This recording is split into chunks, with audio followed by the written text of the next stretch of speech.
Hello, everyone, and welcome back to our multiplayer game series. In the last episode, we set up our interface to showcase the player cards for each of the individual players in our four-player multiplayer game. In this episode, though, we're going to go through and showcase how we can set up and share the score and health points between of the players on the HUD. So let's take a look at how that works. So in the last episode, we went through and made these player cards over here and made it so that when we push the button and possess someone, the player controller that's assigned to it will change the active widget index, but it won't do anything, won't hook it up to any sort of logic. Points will remain at 0, the health bar will remain as it is. So let's think about how we can hook this up to the individual player controllers. So all that information in an online multiplayer game is typically stored in stuff like a player state, because a player state can be replicated between players easily. Now, in a local multiplayer, that's not necessarily the problem, because player states and player controllers are all one and the same all together. But what we're going to do is going to keep it on the player state anyway, as it's just good practice to try and get used to using the player state, player controller, game state for all these various different reasons. So then, if you wanted to say add multiplayer for online gameplay, you can do fairly easily later on. Okay, so let's set up our player state. At the moment, we don't have a player state for our game, so let's create one. So I'm going to go into my game folder, and we're going to create in here player state class.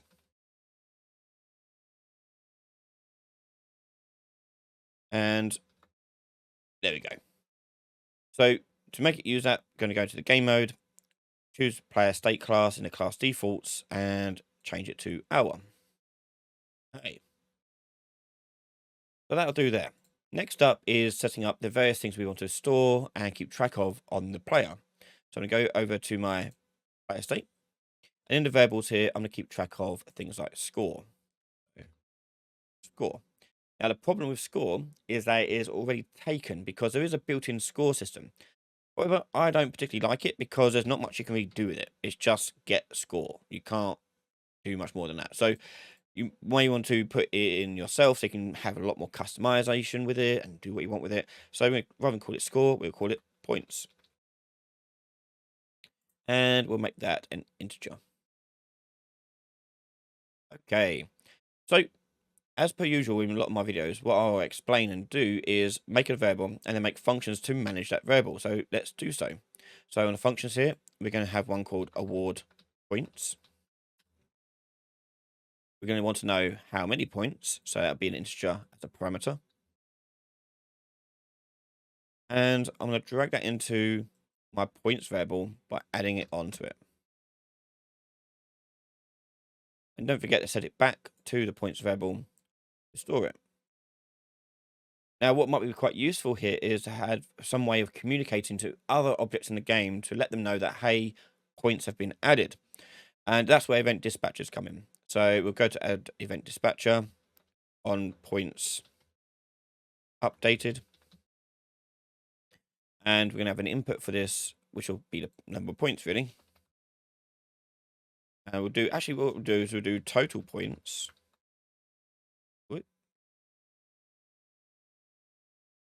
And we'll do another one for points added. So we know what the sum total is, and we also know how many we just added to that total, which could be quite useful for UI reasons later on. So I'm going to drag out event dispatcher and call it. And total points is going to be our points value here. And then the points we're adding is going to be the points from the award points input. Okay. Alongside that, we may want to do other functions to clear this up. So let's make another function, and we'll do remove points. And this will work pretty much the same way.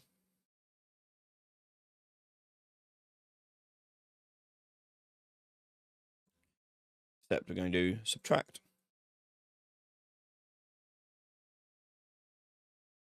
So why set up functions like these? What's the point of doing that when you could just do a simple call to the variable and directly change it? Well, when it's like this, we can add things to it a lot easier, such as like event dispatchers.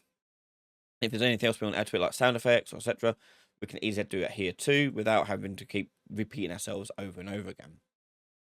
So it's a good idea to try and put in functions that can give you a lot more control over the value changing. Okay, so we've got remove points, we've got add points, and we'll do a last one, which will be clear points.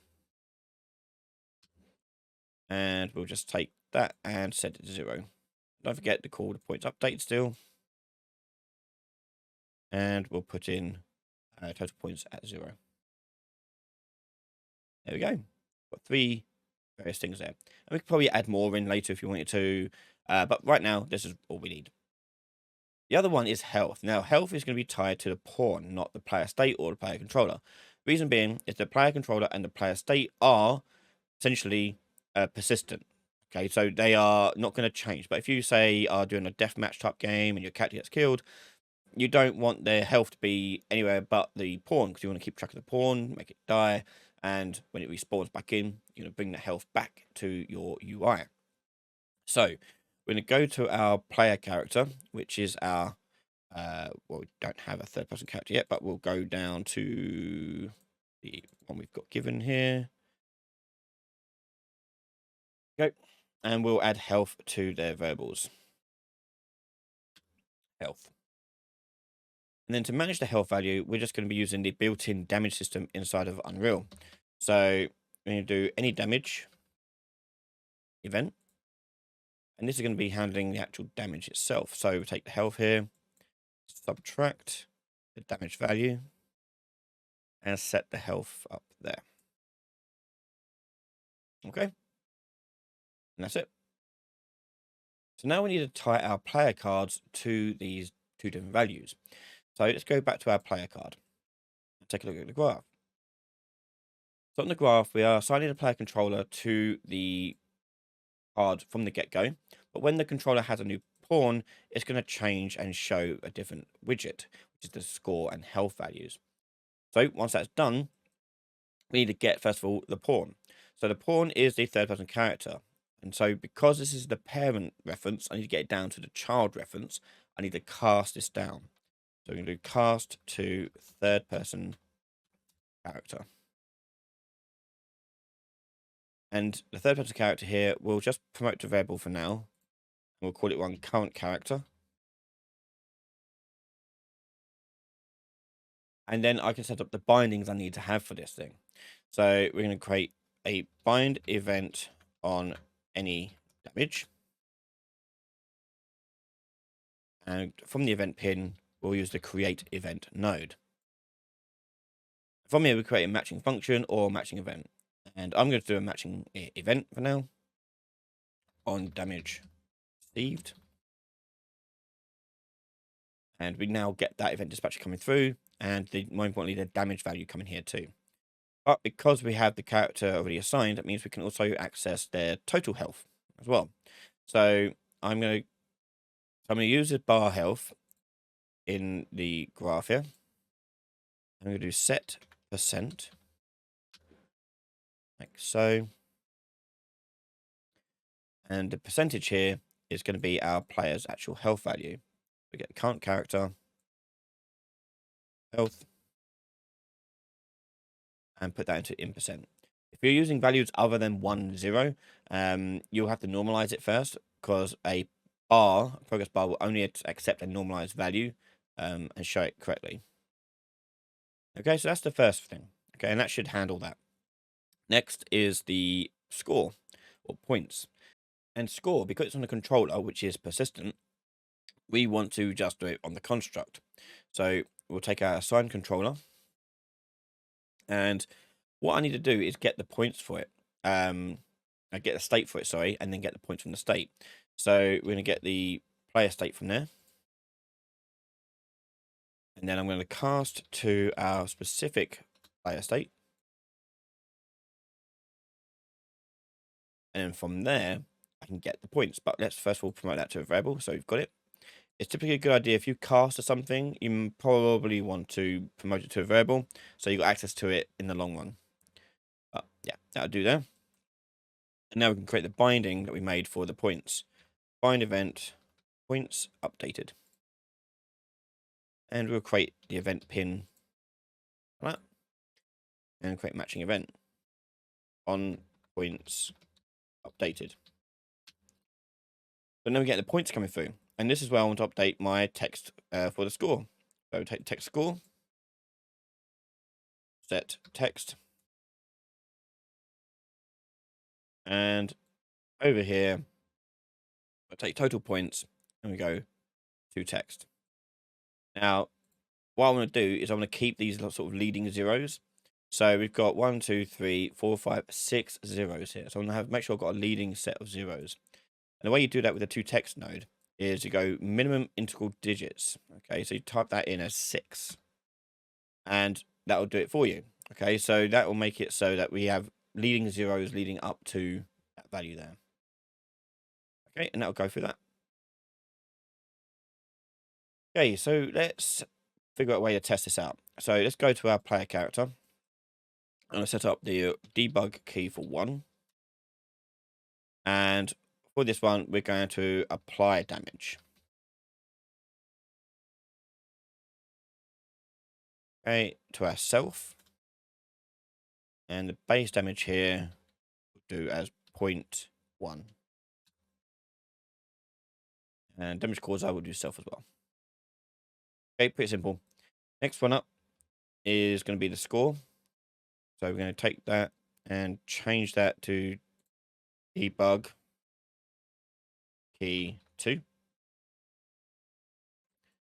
And for this one, I need to get the player state. So we're going to get the player controller of the not the player controller, get the controller of this pawn. Get controller. Then from the controller, we can get the player state. We can then cast to our player state. And then from that, add points. Or was it add points? What did I call it? Points. Award points, wasn't it? That's it. And we'll award a random int in range between between 10 and 100. Okay. So let's jump in and test that out. So hit 1, you can see the progress bar is going down just fine. Hit 2, and we're getting a score now coming up. Well,